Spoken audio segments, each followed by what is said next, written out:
Selamat pagi semuanya. Oke, Hendra Ramdhani di sini. Oke, pada kesempatan kali ini saya akan menjelaskan mengenai epistemologi, aksiologi, dan ontologi. Selain itu, kita juga kedatangan tamu spesial yaitu Bapak Ramdhani. Halo Pak. Halo. Jadi Bapak Ramdhani di sini akan menjelaskan mengenai siklus keilmuan. Dan juga kita juga punya tim jurnalis kita yang sedang berada di Jepang. Dia akan menjelaskan mengenai cara membuat hipotesis. Jadi jangan kemana-mana, stay tune on this channel.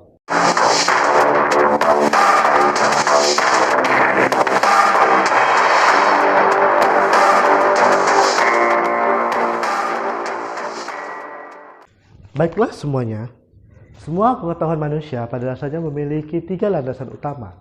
Yaitu pertama ada ontologi yang menjelaskan tentang apa ilmu tersebut. Terus kedua ada epistemologi yang menjelaskan bagaimana mendapatkan ilmu tersebut. Terus yang ketiga ada aksiologi yang menjelaskan untuk apa ilmu tersebut.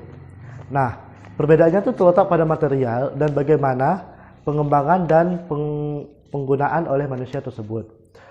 Dan 3 kata tersebut berasal dari bahasa Yunani. Sedangkan untuk ontologi sendiri, dia berasal dari kata ontos, yang artinya itu berada atau yang ada. Sedangkan epistemologi sendiri, dia terdiri dari 2 kata, yaitu terdiri dari logos dan epistemia. Yang artinya mereka berdua ini mengartikan sebagai suatu pengetahuan. Jadi dapat kita sampaikan bahwa epistemologi ini merupakan pengetahuan tentang pengetahuan. Sedangkan aksiologi sendiri, dia berasal dari kata aksios, yang artinya bermanfaat. Nah, ketiga kata ini ditambahkan oleh kata logos, yang memiliki arti tentang pengetahuan, ilmu, ataupun teori. Oke, langsung saja kita ke epistemologi yang akan dijelaskan teman kita yang sedang berada di luar. Oke, terima kasih kepada Hendra. Nah, di sini saya akan menjelaskan tentang epistemologi. Nah, epistemologi ini merupakan cabang ilmu filsafat yang membahas mengenai hakikat dan ruang lingkup pengetahuan. Dia juga membahas mengenai perandai-andaian dan dasar-dasarnya, serta dia juga membahas tentang pertanggungjawabannya mengenai pertanyaan atas ilmu yang dia ketahui, pertanyaan mengenai atas pengetahuan yang dia ketahui. Nah, epistemologi ini merupakan teori pengetahuan, yaitu membahas tentang bagaimana cara mendapatkan pengetahuan dari objek yang ingin dipikirkan. Epistemologi ini adalah nama lain dari logika material atau logika mayor, yang juga dia membahas tentang isi pikiran manusia, yaitu ilmu pengetahuan. Pengetahuan ini berusaha menjawab pertanyaan-pertanyaan seperti cara manusia memperoleh atau menangkap pengetahuan dan jenis-jenis pengetahuan. Menurut epistemologi, setiap pengetahuan manusia itu merupakan hasil dari pemeriksaan dan penyelidikan benda hingga akhirnya diketahui oleh manusia. Dengan demikian, epistemologi ini membahas sumber, proses, syarat, batas fasilitas, dan hakikat pengetahuan yang memberikan kepercayaan dan jaminan bagi guru bahwa mereka itu memberikan kebenaran kepada murid-muridnya. Sedangkan menurut Imre Lakatos, dikutip dari bukunya Muhtar Masud, dia menjelaskan bahwa epistemologi ini merupakan dari filsafat ilmu yang membahas tentang persoalan apa yang kita ketahui, dan ini merupakan dari bentuk teori. Terus bagaimana kita tahu hal tersebut? Jadi ini merupakan dari bentuk metodologi, dan dengan cara apa kita tahu hal tersebut. Dan itu merupakan dari teknik atau metode. Jadi epistemologi ini melibatkan 3 hal penting, yaitu dari teori hubungan internasional. Terus kedua ada tentang metodologi, dan ketiga itu ada teknik atau metode pemikir. Kembali ke studi. Nah, itu tadi penjelasan tentang epistemologi dari teman kita yang sedang berada di Paris. Selanjutnya kita akan mendengar penjelasan mengenai ontologi terhadap teman kita yang sedang berada di luar negeri juga. Mari, check on. Oke, terima kasih kepada Hendra Ramdhani. Nah, saya juga berada di luar sekarang. Di sini saya akan menjelaskan mengenai ontologi.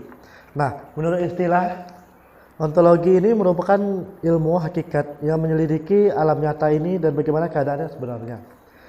Dengan demikian, ontologi adalah ilmu pengetahuan yang meneliti segala sesuatu yang ada. Ontologi seringkali diinterpretasikan dengan metafisika yang juga disebut sebagai proto-filsafat atau filsafat yang pertama. Seperti itu. Objek telaah ontologi adalah yang tidak ada terikat pada satu perwujudan tertentu. Ontologi membahas tentang yang ada secara universal yaitu berusaha mencari inti yang dimuat setiap kenyataan yang meliputi segala realitas dalam semua bentuknya. Persoalan tentang ontologi menjadi pembahasan yang utama dalam bidang filsafat yang bahas tentang realitas. Realitas adalah kenyataan yang selanjutnya menjurus pada suatu kebenaran. Realitas dalam ontologi ini melahirkan pertanyaan-pertanyaan. Apakah sesungguhnya hakikat realitas yang ada ini? Apakah realitas yang tampak ini sesuatu realita materi saja? Adakah sesuatu di balik realita itu? Apakah realitas ini terdiri dari satu bentuk unsur atau monisme, atau dua unsur dualisme, atau pluralisme? Jadi itu pertanyaan tentang singkat mengenai ontologi.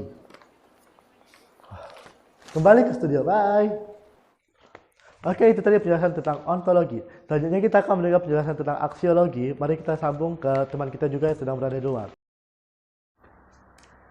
Terima kasih kepada Pak Hendra Ramdhani. Jadi saya sedang berada di luar sekarang, di hiruk-pikuk keramaian. Jadi di sini saya akan menjelaskan tentang aksiologi. Nah, aksiologi ini merupakan bidang yang menyelidiki nilai-nilai atau value. Nilai dan implikasi aksiologi di dalam pendidikan ialah pendidikan yang menguji dan mengintegrasikan semua nilai. Termasuk di dalamnya itu ada nilai tindakan moral, terus nilai ekspresi keindahan, maupun nilai sosial politik. Di dalam kehidupan manusia dan membinanya kepribadian anak. Pertanyaan yang berkaitan dengan aksiologi adalah apakah yang baik dan atau apakah bagus, gitu seperti itu. Nah, seperti yang kita ketahui bahwa aksiologi ini merupakan ilmu pengetahuan yang menyelidiki hakikat nilai yang ditinjau dari sudut kefilsafatan. Jadi yang menjadi landasan dalam tataran aksiologi adalah untuk apa sih pengetahuan itu digunakan, terus bagaimana hubungan penggunaan ilmiah dengan moral etika, dan bagaimana penentuan objek yang diliti secara moral. Bagaimana kaitan prosedur ilmiah dan metode ilmiah dengan kaidah moral. Dalam aksiologi ini diuraikan dua hal. Yang pertama itu tentang kegunaan pengetahuan filsafat, dan yang kedua tentang cara filsafat menyelesaikan masalah. Ilmu merupakan sesuatu yang paling penting bagi manusia, karena dengan ilmu semua keperluan dan kebutuhan manusia bisa terpenuhi secara lebih cepat dan lebih mudah. Dan merupakan kenyataan tidak bisa dipungkiri bahwa peradaban manusia sangat berhutang kepada ilmu.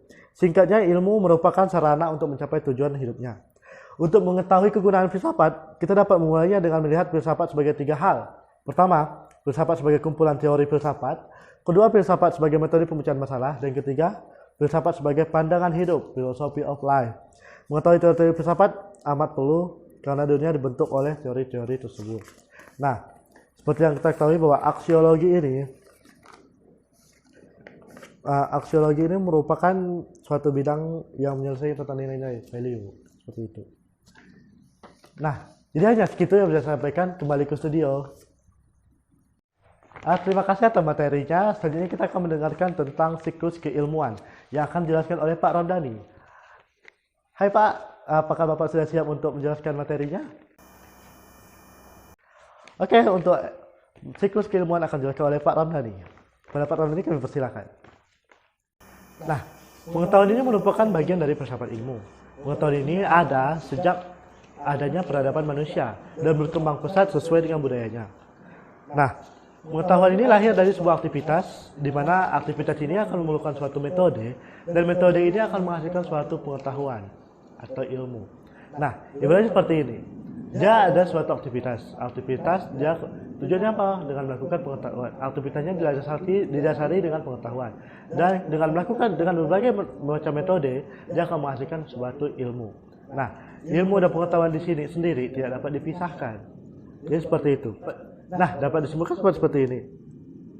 Dia keinginan untuk mendapatkan kebenaran dengan melakukan kolaborasi dengan konsep atau metode yang ada, sehingga menghasilkan ilmu atau fakta. Jadi siklusnya itu akan berputar terus-menerus seperti tersebut, sehingga akan menghasilkan suatu ilmu. Nah, ilmu ini akan dikaji lagi oleh para aktivis dan untuk mendapatkan ilmu baru. Seperti itulah contoh dari siklus keilmuan. Terima kasih Pak. Sudah selesai. Terima kasih kepada Bapak Ramdhani yang telah menjelaskan tentang siklus keilmuan. Nah, selanjutnya kita akan mendengarkan teman kita yang sedang berada di Jepang. Dia akan menjelaskan mengenai cara membuat hipotesis. Mari kita sambungkan ke sana. Halo, arigatou gozaimasu. So, saya sedang berada di Jepang. Oke, tadi si Pak Hendra menyuruh saya untuk menjelaskan tentang cara membuat hipotesis. Nah, seperti yang kita ketahui bahwa hipotesis ini merupakan dugaan sementara atau asumsi penelitian. Jadi, di sini ada terdapat beberapa cara dalam membuat hipotesis. Nah, yang pertama itu adalah dinyatakan dalam bentuk kalimat yang menunjukkan pola hubungan sebab akibat.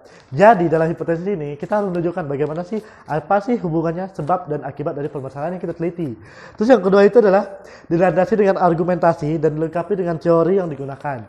Nah, apa yang kita jelaskan dalam hipotesis ini harus berdasarkan teori yang kita gunakan.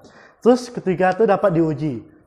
Yang keempat itu diuraikan dalam paragraf yang jelas dan singkat. Terus yang kelima tuh konsisten dengan teori yang digunakan. Jangan nanti pas melihat hipotesis kita berbeda salah, kita malah mengubah teori tersebut. Jangan seperti itu. Terus yang keenam yaitu argumentasi itu berbentuk rasional dan dapat dipertanggungjawabkan secara ilmiah atau dapat dijelaskan dengan teori. Nah, itu tadi ada beberapa cara dalam menentukan hipotesis. Mungkin hanya sekian, soalnya di sini kayak orangnya sangat ramai. See you. Terima kasih atas materi tentang pembuatan hipotesis. Wah, seperti yang kita lihat bahwa di luar sana sangat seru ya. Apa daya kita cuma yang ada di studio ini ya. Nah, penjelasan tentang mengenai cara pembuatan hipotesis tadi juga menutup perjumpaan kita sehari ini. Dan untuk teman-teman yang ingin menyaksikan video saya, tunggu di tugas selanjutnya. Terima kasih.